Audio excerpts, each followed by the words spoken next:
You're standing at the kitchen sink doing dishes. Water is running over your hands, but your mind is somewhere else entirely. You're not just zoning out for a second. You've stepped into a fully built room, looking directly at someone who hurt you years ago. Except in this version, you have the exact right words. They're listening to every sentence, and the scene plays out with flawless precision. Your hands are still in the water, but your brain is directing a movie nobody else will ever see.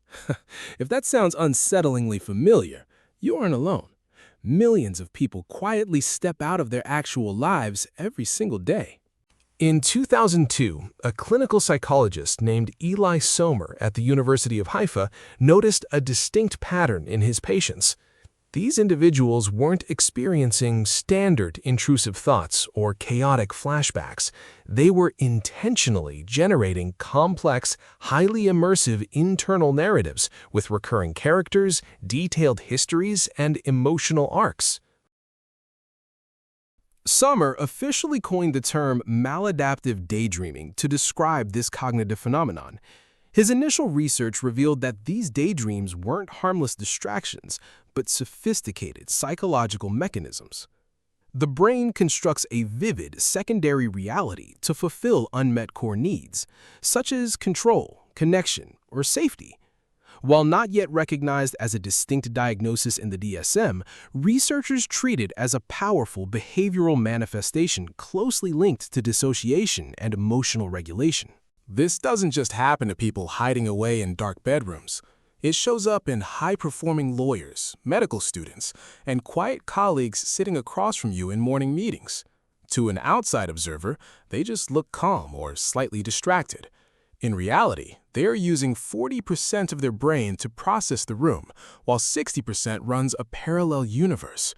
You might even catch them pacing back and forth in a quiet hallway late at night. Their hands move softly like they are conducting a private orchestra. Their lips silently mouth lines of dialogue that exist only behind their eyes. Family members walk past assuming it's a quick phone call, completely unaware an entire lifetime just played out in seconds. Psychologically, these elaborate mental structures rarely appear by accident.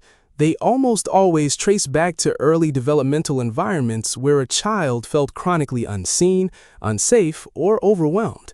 When the external environment fails to provide emotional security, the developing nervous system adapts. It utilizes imagination not as play, but as a survival architecture.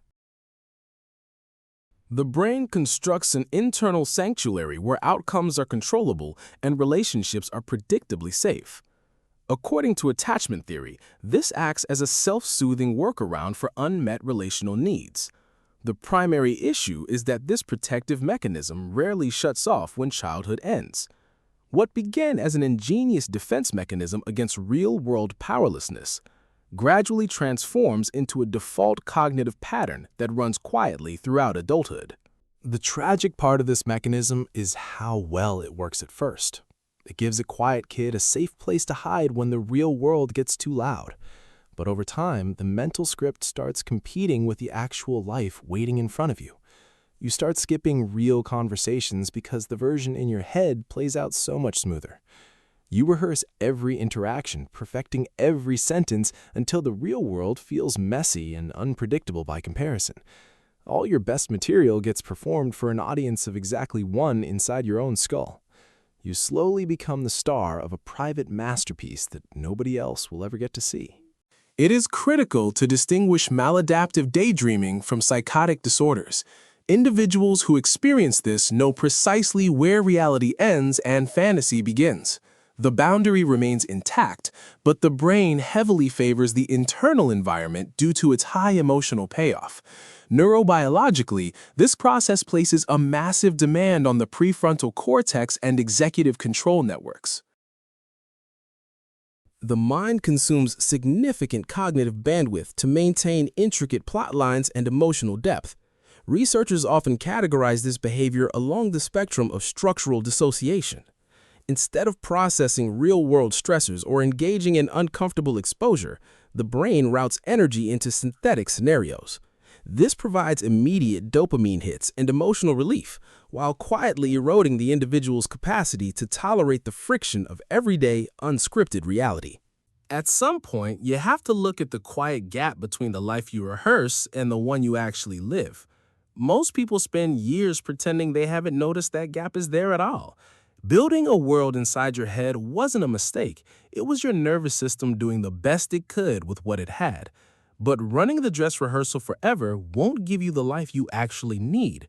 So the real question isn't whether you escape into these stories, it's what you are rehearsing for, and whether you are finally ready to step out onto the real stage.